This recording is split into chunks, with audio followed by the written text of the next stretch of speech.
तो म्हणत होता.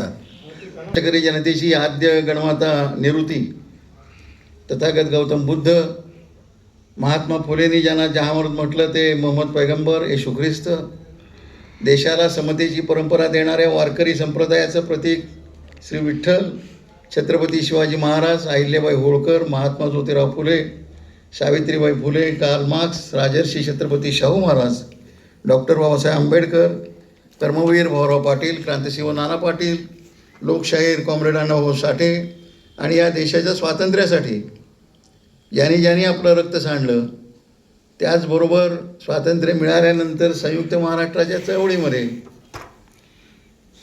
जे हुतात्मे झाले आणि त्या संयुक्त महाराष्ट्राच्या चळवळीला अंशतः विजय मिळाल्यानंतर आजपर्यंत जे कामगार, शेतकरी, शेतमजूर आंदोलनामध्ये मारले जाऊन हुतात्मे झाले, त्या सर्वांना वंदन करून मी थोडक्यामध्ये माझी मनस्थिती बोलण्याची नसताना सुद्धा मी कबूल केले म्हणताना मी बोलणार आहे. 1999 साली विद्रोही सांस्कृतिक चळवळ नावाच्या चळवळीचं अधिवेशन हे धारावी या झोपडपट्टीमध्ये झालं. त्यातले काही लोक इथं आहेत, 4-5 जण असतील. त्यावेळेला आमच्याबरोबर कोणीच नव्हतं. त्यावेळेला युती नावाची गोष्टच नव्हती. त्यावेळेला शिवसेनेचं सरकार होतं. आणखीन जोशी नावाचे मुख्यमंत्री होते, मनोहर जोशी. आणि तिथं आत्ता महाविकास आघाडीमध्ये असलेल्या एका पक्षाचे संस्थापक हे साहित्यिकांना बैल म्हणालेले होते. असं पण घडलं होतं. हे साहित्य संमेलन झालं. यामध्ये दलित चळवळीतले अग्रगण्य साहित्यिक, मी त्यामध्ये जात नाही नावं घेण्यामध्ये, फारच अग्रगण्य आहे. त्यातले कोणाचा आह साळुंके सोडले तर बरेचसे गेलेले आहेत. आमच्यासारखे काही अजून जिवंत आहेत, तर ते सुद्धा कोणाला आवडत नसण्याची शक्यता आहे. असली माणसं जिवंत ठेवायची नाहीत असं आहे. प्रश्न असा आहे की त्यावेळेला जी काही भूमिका घेतली गेली ती भूमिका नंतर लिहिली गेली आणि त्यातून विद्रोही सांस्कृतिक चळवळ ही औपचारिकरित्या एक चळवळ म्हणून स्थापन करण्याच्या बैठका झाल्या. त्याची भूमिका ठरली आणि त्यावेळेला पहिले अध्यक्ष कॉम्रेड किशोर जाधव होते आणि पहिले सचिव भारत पाटणकर होते आणि ते काही वर्ष पुढे होते. तर हा जो कालखंड होता, या कालखंडामध्ये प्रचंड बदल झालेला आहे आणि तो बदल आमूलाग्र बदल आहे. एकाच वेळेला काही बोललं म्हणून शिक्षा होणं, बोललं म्हणून तुरुंगात घालणं असं फारसं पूर्वी होत नव्हतं. पण आता अमकं तमकं बोलला म्हणून सुद्धा तुरुंगात घालण्याची पद्धत निर्माण होईपर्यंत परिस्थिती गेलेली आहे. त्यानंतरच्या काळामध्ये पुन्हा लोकशाही आघाडीचं दुसरे एक डावी लोकशाही आघाडी होती, तिचं सरकार आलं. काँग्रेस त्यामध्ये प्रमुख होती. त्यानंतरच्या काळामध्ये पुन्हा पुरोगामी आघाडीचं सरकार आलं, लोकशाही आघाडीचं सरकार आलं आणि पुन्हा हे जे सरकार आलं हे सरकार आलं. ही सगळी सरकारं त्यावेळेपासून आत्तापर्यंत आली. विद्रोही सांस्कृतिक चळवळ जरी थोडीशी इकडं तिकडं फुटलेली असली तरी विद्रोही सांस्कृतिक चळवळ त्यांना नष्ट करता आली नाही. हाच विद्रोही सांस्कृतिक चळवळीची ताकद आहे हे मी तुम्हाला सांगतो. तर विद्रोही सांस्कृतिक चळवळ टिकली, परंतु ज्या लोकांना या तऱ्हेचा सांस्कृतिक बदल नको आहे, ज्या लोकांना लोकशाही नको आहे, सोयीनं सत्तेवर जाण्यासाठी लोकशाहीची बाजू घ्यायची आहे, एकत्र येण्याचा हा काळ आहे. सत्तेसाठी कुणाही बरोबर कोणीही एकत्र होतं असा काळ आहे. जे आज लोकशाहीच्या गोष्टी आज बोलतात, त्याच पक्षाचं राज्य असताना मी स्वतः अंडरग्राऊंड होतो आणि माझ्या चळवळीतले काही लोक हे जेलमध्ये गेलेले होते, आणीबाणीमध्ये. अशी परिस्थिती होती. मग विद्रोही सांस्कृतिक चळवळ ज्या मुशीतून तयार झालेली आहे, त्याच्या दृष्टीनं इथं कोणताही पक्ष येऊ, इथल्या भारतातल्या, महाराष्ट्रातल्या, सर्व राज्यातल्या सत्तेवर कोणताही पक्ष येऊ, की जो भांडवलशाही नष्ट करायचं म्हणत नाही, जो जाती व्यवस्था नष्ट करायची म्हणत नाही, जो स्त्रियांचं शोषण नष्ट करायचं म्हणत नाही, अशा पक्षांचं राज्य म्हणजे तात्पुरतं व्यवस्थेचं राज्य आहे.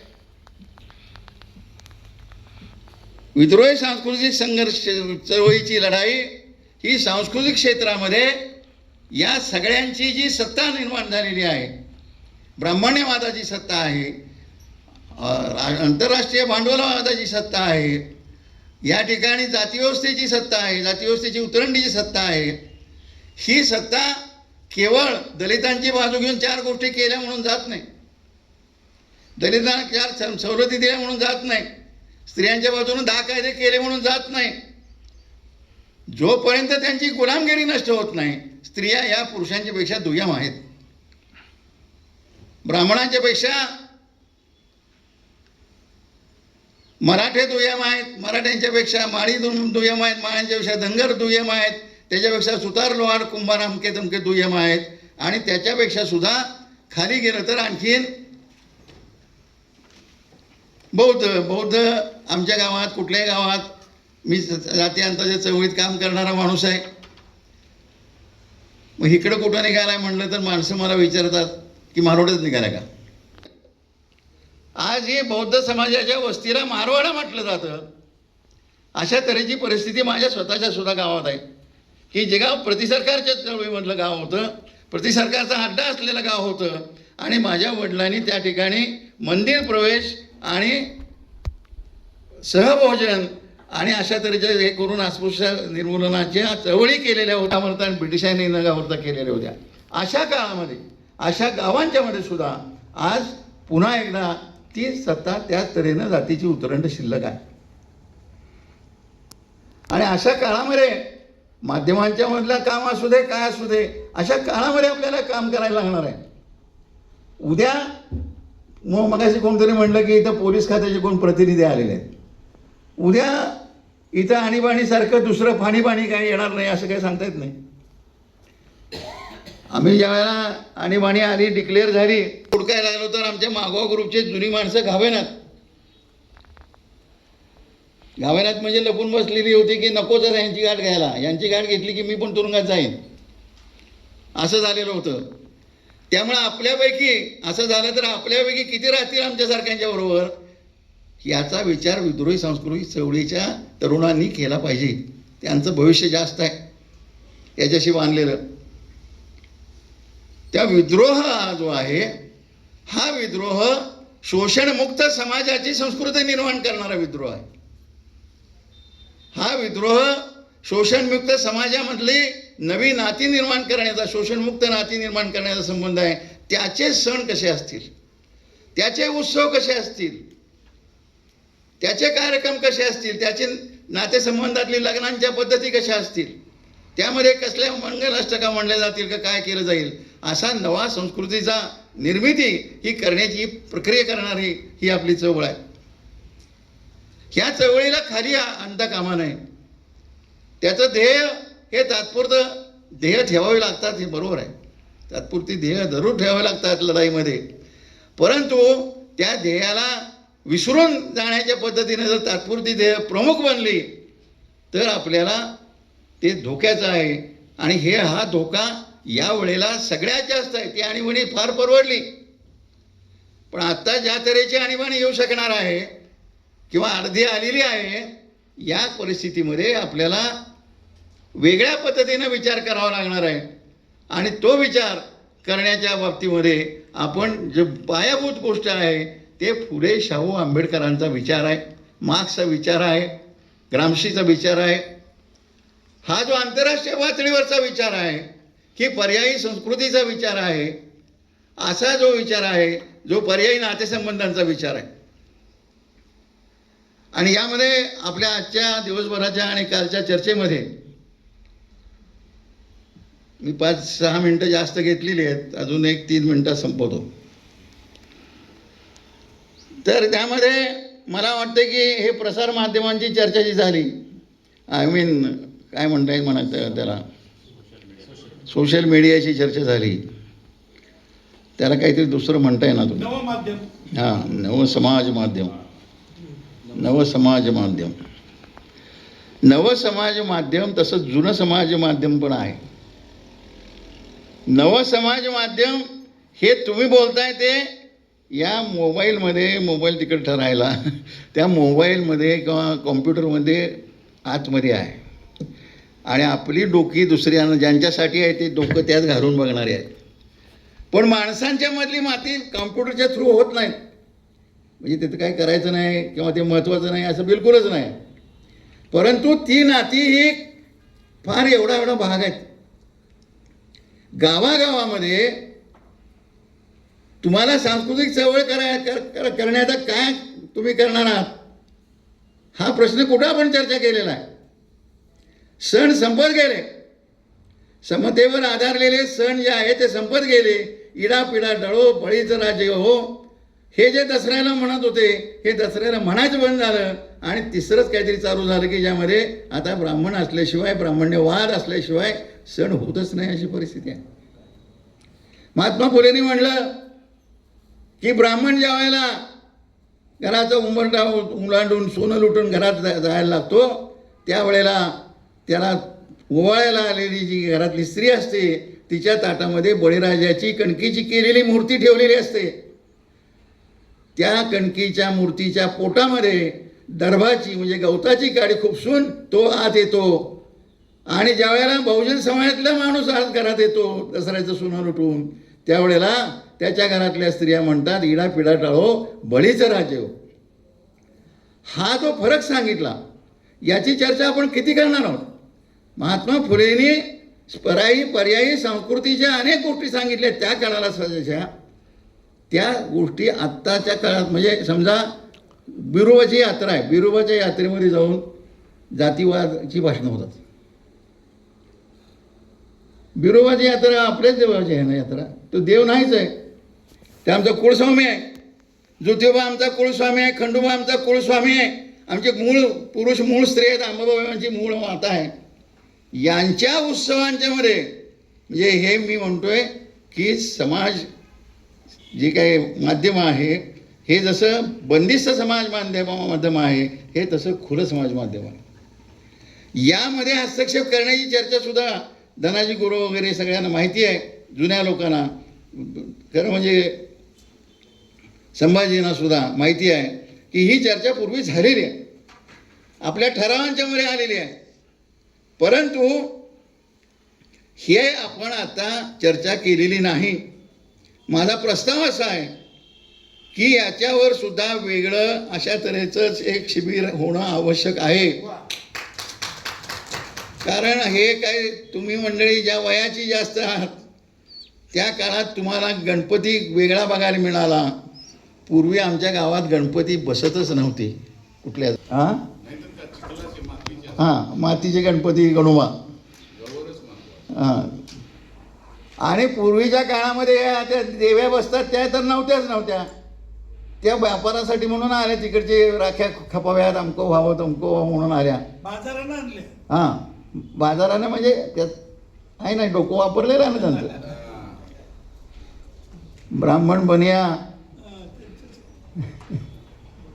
चोर बापी बाकी सब DS4.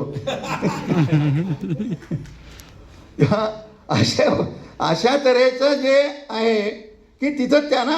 आणि आपण लंगर नाही का, आपण ज्योतिबाचे कुलदैवत मानणारे नाही का, आम्ही काय खंडोबाला जात नाही का.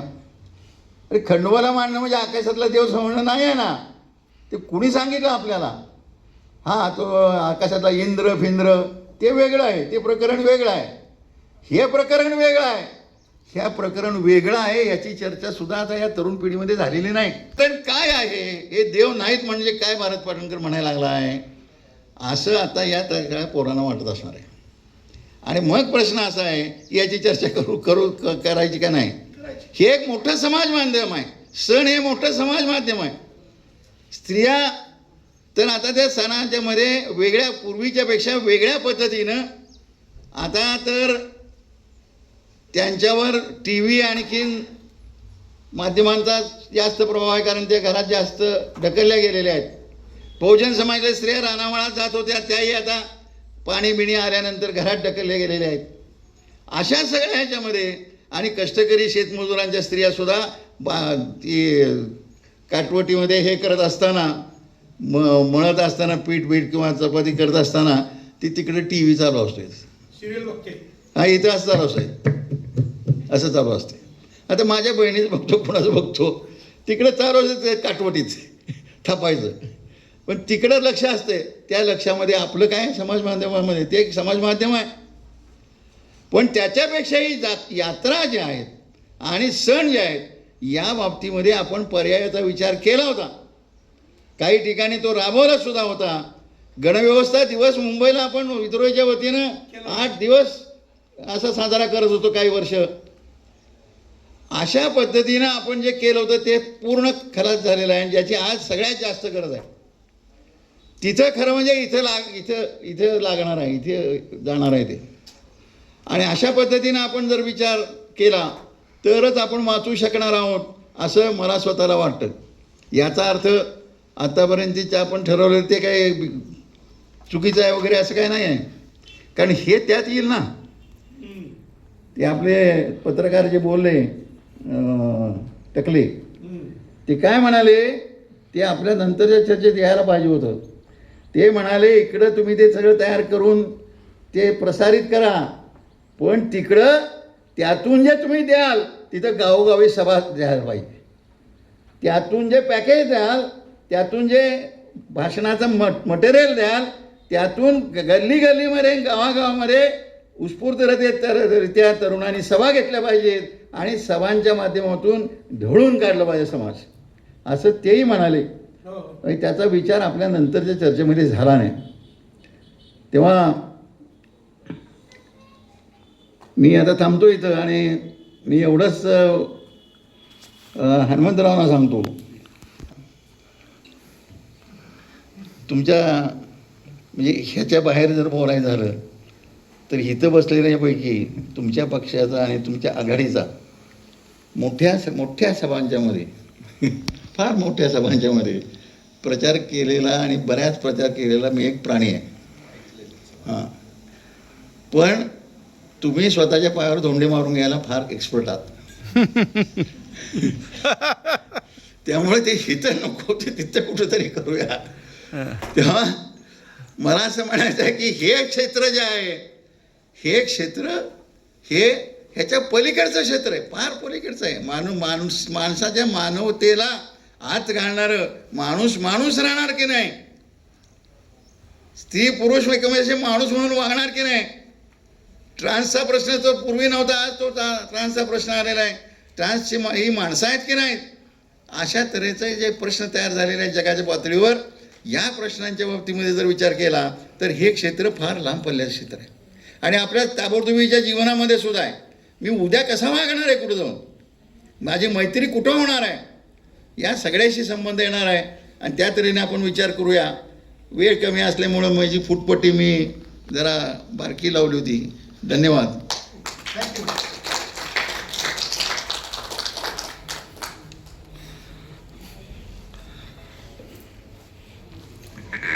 वर लिहिण्यासाठी आपण तयार आहोत असं वाटत असलं तरी सुद्धा ती लिहिण्याची तयारी किती करायला लागणार आहे, म्हणजे कंटेंटची तयारी किती करायला लागणार आहे हे तुम्हाला ह्या 2 दिवसाच्या वर्कशॉपमधनं समजलं असेल. आपण सहज कुणाला तर सोशल मीडियावर काहीतरी बोलतो, सहज शिवी देतो, बघून घेतो, अजून काय आपल्याला जे ठेवणीतल्या काय गोष्टी आहेत ते त्याच्यावर बोलतो. पण इथं बोलणं जे आहे ते किती मोजून मापून तपासून आणि संशोधन करून बोलणं गरजेचं आहे. आणि त्या बोलण्याला म्हणजे व्यक्त होण्याला समाज माध्यमावर व्यक्त होण्याला किती बारीक कंगोरे आहेत आणि किती जबाबदारीने ते बोलणं गरजेचं आहे, हे सगळं आपल्याला सगळं म्हणता येणार काहीतरी आपल्याला ह्या 2 दिवसामध्ये समजलं असेल असं मी अपेक्षा व्यक्त करतो. खरं तर इथं भारत पाटणकर सर आणि 5-10 लोक अशी होती की ते ब्रेक झाल्यानंतर सत्राच्या बाहेर जायचे. प्रत्येक गोष्ट ते इथं ऐकत होते. त्याचं कारण असं होतं की त्या समजून घ्यायचं आहे. अनेक तरुण पोळं बाहेर जाऊन आत येत होती, जरा विश्रांती घेत होती, थोडं खिडकीत जाऊन बसत होती, बोलत होती. परंतु ही जी जुनी माणसं आहेत यांची ऐकण्याची, आकलन करून घेण्याची किती तयारी असते याचं एक उदाहरण तुम्हाला इथं पाहायला मिळालं, तुमचं निरीक्षण असेल तर. मित्र हो, आपण या कार्यक्रमाच्या शेवटाकडे जाताना विद्रोही सांस्कृतिक चळवळीचे सचिव डॉक्टर जालिंदर घिगे सरांना मी विनंती करतो